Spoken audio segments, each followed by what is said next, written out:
Hey guys, this is Jacemjr here, and I'm back a little bit in this swing. I'm not gonna be able to edit, so this is just gonna be raw unedited footage for you guys. Um, the reason why I can't edit is because my editing laptop is currently not doing so hot. So anyway, back to the thing at hand here. This is a little bit unusual. I have a redstone thing for you guys. It's not too entirely extravagant, but I have currently running a Minecraft server, and we are creating a PvP arena. So what I've created here is a system for me to sit in like a judge's room up in the top of the arena and be able to hit a button and for it to give them the reward for winning, which in this case is the diamond. And then if they lose, then when they step on this pressure plate on the way out, then this chest will activate and it will give them their inventory back, which they'll put in here before the fight. So here's how it works. So I have, or I'll demonstrate first. Sorry. All right. So you put your inventory in here. This is a pretty crazy inventory on survival, but it'll go through here, and then this redstone here will make all of the items stop. So all of the items should stop there after all the TNT gets through, and so I'm just gonna kind of help it along here, and so that we can get through this quicker since I can't edit. So now let's say they're fighting, and they won. So I'm up in my little room, spectating. I see that they won, so I hit this button. That dispenses the diamond, and the diamond goes through, and the inventory goes through until they get to the chest. And then when they leave, they will collect their inventory, which should include everything they had, and if they won, plus the diamond, which I don't know where it's at the moment. There it is. So, yeah, as you can see, 64 TNT and a diamond. So, here's a basic explanation of how it works. So what I have going on here is I have a line of hoppers connected to this chest. Connected to this hopper here is a comparator. So what happens is when an item is in this hopper, it will activate this comparator, which will activate this T flip-flop, which the design I stole from Mumbo Jumbo, so thank you very much for that. But, so yeah, what happens with the T flip-flop is this comparator activates this redstone, which pushes this block over, which activates this repeater, which activates this redstone. And if there is activated redstone touching an item hopper, then the item hopper won't put items into the next hopper. So the way this works is when you put your inventory in, the T flip-flop is activated, this gets pushed over, redstone goes into here, and this acts like a brake system, so that way all the items will stop there and not go into the chest. Then, if they win, if you follow this circuit, so there's a dispenser here, and it's hooked up to this redstone circuit, which goes all the way over here to the button. And then when you press the button, obviously the dispenser activates and dispenses a diamond. Now when the diamond goes through, it activates the comparator again, which resets the T flip-flop for the next person to come around and use. But if they don't win, you still need to reset the T flip-flop. So if they lose, they have to walk through a chamber in which they press this pressure plate. The pressure plate activates this redstone, which is hooked up to the T flip-flop, so by walking out on that pressure plate, it will reset the T flip-flop. The other way that you could do this is to hook up a button instead of using this pressure plate. You can hook up a button over next to the winning button and wire it through to where when you press the button, it will reset the T flip-flop instead of relying on the player to step on the pressure plate on the way out. But when you're in a corridor made of bedrock, it's kind of hard to refute the stepping on that pressure plate. So one last thing before I go, I'm going to show you guys a little bit of the server here. This is one of my friend's bases. This is a survival server, by the way, but I am opt, so. Okay. So, if you will go, I'm setting up a little shop. I might actually do a little segment on that after I show you guys the arena here. Oh gosh, if I can get through the door. There we go. Alright. So this is going to be our mob arena. Now it's not quite finished yet, obviously. I just have the basic shell. We were going to do lighting with redstone lamps that kind of like went around like this. But it was like a computer killer with the amount of lag that it produced. So we decided to just go with the glowstone instead. Here we have a bunch of barrier blocks for the spectator area. This is where my little monitoring room will eventually be. And I'm also going to have little systems to either add mobs or give the player a better chance of winning by giving him items or taking away mobs. All that will be using command blocks, and I can do a separate segment on that if you guys want to see it. I will also be adding in a little command block contraption here to make the door close once you walk in, either using pressure plates down here or using the using a button in the spectator room, or not in the spectator room, in the my room where I will be my personal spectating room where I'll have the winning, losing, and close the gate buttons. But this will all be replaced with bedrock, and the reason why I'm having this all replaced with the reason why I have all this as bedrock is because I'm going to be using things like supercharged creepers, and I don't want anything to get destroyed because then I have to replace it. Now, another way I could do it to make it a little bit more elegant is turn off mob griefing when they walk in, and also putting them into adventure mode. Which I might actually do, but for now I'm keeping it built out of bedrock because I spent long enough building that I don't want to have to do it again. Alright, so I have two more little redstone and command block contraptions to show you guys before this video is over.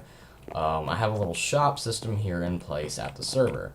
So, if you will look at my money, obviously I'm Jacemjr, I have $9,644. So this is one observer for $160. Now the prices are a little wonky right now, I'm still working them out. But when you press this button, you'll see my money go down by 160 and then immediately go back up. Because I am the shop owner, so when you buy stuff, the money goes to me. So when you hit this button, it subtracts it, but then it ends up adding it back because I am the shop owner. But, so when other people buy it, it will subtract the money from them, and then I will end up getting the amount of money that they paid. So the way this works is there is a command in here, which subtracts money, / scoreboard players remove, and that's how the money system works, is through a objective system.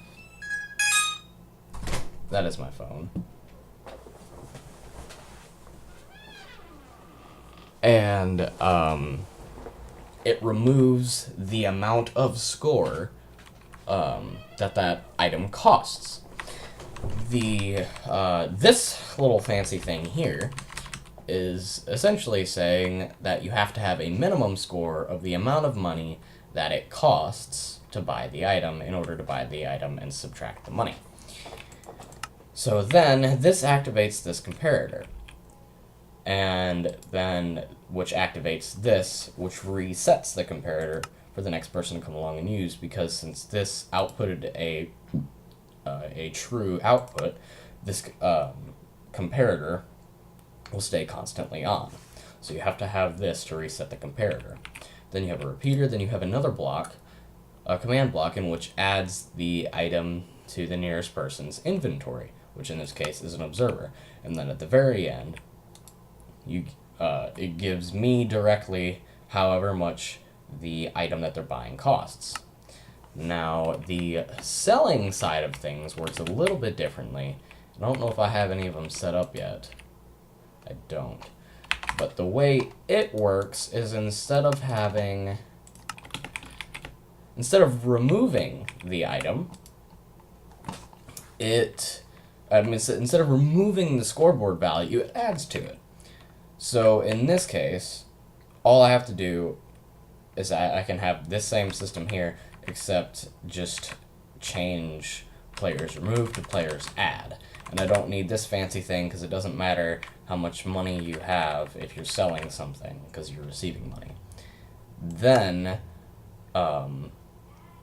the next command block will be to reset the comparator again, and then the next command block will be to give them the item, which is why there's only 3 in this row. And the reason why the comparator is needed is because in this situation, if they don't have enough money, then you don't want to give them the item. So this is essentially like a little true-false calculator.